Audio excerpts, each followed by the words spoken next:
بسم اللہ الرحمن الرحیم۔ یہ اپنے ننھے سے دیس میں جب عالمی سیاست کھیلتے ہیں نا تو بڑے بڑے مغربی چغادری بھی دانتوں میں انگلیاں دے کر انہیں دیکھتے رہ جاتے ہیں۔ قطر جب اپنا الجزیرہ چینل چلاتا ہے نا تو امریکی قوم سمیت دیگر یورپی اقوام بھی اس کا اثر قبول کرتی ہیں۔ دوستو، ہماری اردو زبان کا ایک بہت ہی مشہور شعر ہے کہ جن کے آنگن میں امیری کا شجر لگتا ہے ان کا ہر عیب زمانے کو ہنر لگتا ہے۔ یعنی جو گھر خاصا کھاتا پیتا اور صاحب استطاعت ہو اس گھر کے بیوقوف بے عقل مند سمجھے جاتے ہیں۔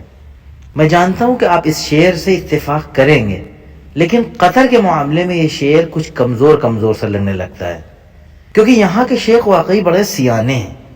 اب آپ پوچھیں گے شیخ اور سیانے، بھلا یہ کیسے ممکن ہے؟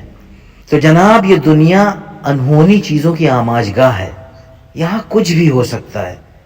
آپ اپنی آنکھیں تو کھولیں، قطری شیخوں کا تعارف صرف قطری ہونا ہی نہیں ہے بلکہ اس سے بھی کہیں بڑھ کر ہے۔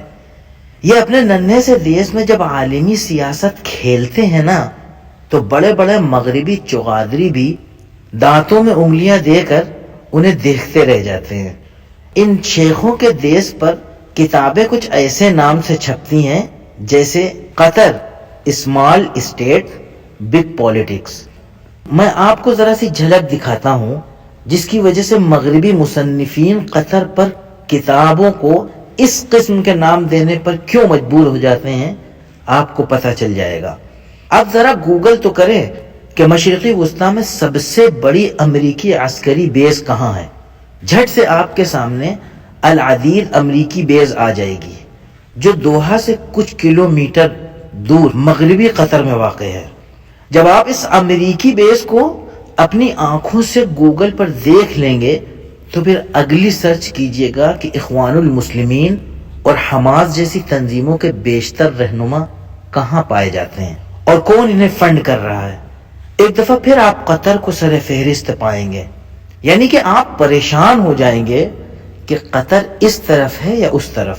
یہی نہیں، آگے اور دیکھیے کہ قطر پورے جزیرہ نما عرب میں واحد ملک ایسا ہے جو سعودی عرب سے ہٹ کر اپنی خارجہ پالیسی رکھتا ہے اور ایران سے اچھے تعلقات بھی رکھتا ہے۔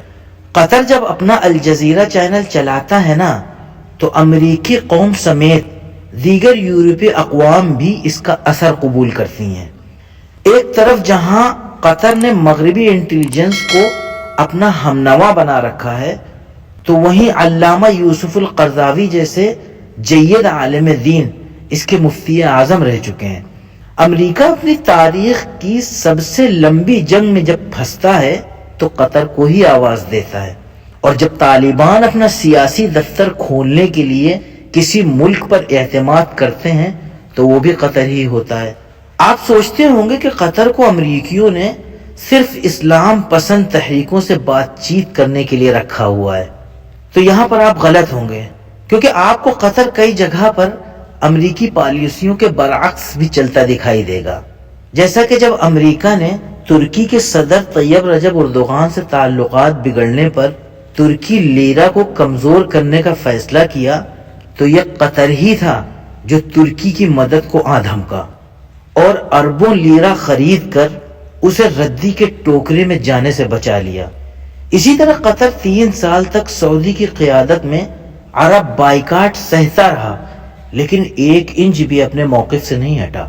آخرکار سعودی عرب کو ہی برف پگھلانا پڑی۔ آج فیفا ورلڈ کپ جیسا بڑا ایونٹ قطر میں ہو رہا ہے۔ کوئی عرب ملک اگر اپنا انحصار تیل سے کامیابی سے ہٹا رہا ہے تو وہ قطر ہی ہے۔ اسمارٹ سٹیز اور علم پر مبنی معیشت کسی اسلامی ملک میں کھڑی ہو رہی ہے تو وہ بھی قطر ہی ہے، اور ان سب چیزوں کے پیچھے قطری حکمران خاندان آل ثانی ہے اور اس کے فرما رواں شیخ تمیم بن حمد آل ثانی ہے۔ اب یہاں پر آپ سوچ رہے ہوں گے کہ قطری شیخ تو بہت تیز ہوتے ہیں، ہر طرف اپنا وزن ڈال دیتے ہیں اور بعد میں اچھے بچے بھی بن جاتے ہیں۔ تو بھائی آپ یہ بھی سمجھ لیجئے کہ قطری شیخ تیز نہیں ہوتے ہیں، بلکہ سمجھدار ہوتے ہیں۔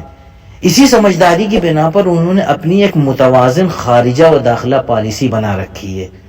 وہ چیزوں کے مابین توازن کو بگڑنے نہیں دیتے ہیں، اور یہی ان کی سیاست ہے۔ نہ ہی وہ ڈالر کے خاطر اپنے ہی بھائی پکڑ پکڑ کر امریکہ کو بیچتے نظر آتے ہیں، اور نہ ہی کسی مفاد کے خاطر دوسروں کی جنگ میں کودتے ہیں۔ یہ ٹھیک ہے کہ قطری خارجہ پالیسی میں امریکہ کی طرف جھکاؤ دکھائی دیتا ہے، لیکن ایسا نہیں ہے کہ اس جھکاؤ میں ان کی پوری قوت نظر آتی ہو۔ امریکہ کے ساتھ تعاون تو ہے، لیکن ایک حد تک۔ اسی طرح اپنے حقوق کی خاطر لڑتی اسلامی تحریکیں مثلا اخوان المسلمین اور حماس وغیرہ کی حمایت بھی ہے، لیکن اپنا پلو بچا کر حکمت کے ساتھ۔ آج بھی جب یوکرین کے مسئلے پر امریکہ نے یورپی ممالک کے معاشی تحفظ کے لیے قطر کو پکارا ہے، تو قطر نے ایسا نہیں ہے کہ تعاون سے انکار کر دیا ہے، اور نہ ہی ایسا ہے کہ امریکہ کی پکار پر سر کے بل بھاگ دوڑا ہو۔ امریکہ نے کہا ہے کہ اگر روس یورپی ممالک کی گیس بند کرتا ہے تو قطر انہیں گیس پہنچائے گا اور انہیں بحران میں گھرنے سے بچائے گا۔ اس پر قطر، جو کہ امریکہ کے بعد دوسرا بڑا دنیا کا LNG پیدا کرنے والا ملک ہے، اس نے حامی تو بھری ہے، لیکن شرائط کے ساتھ۔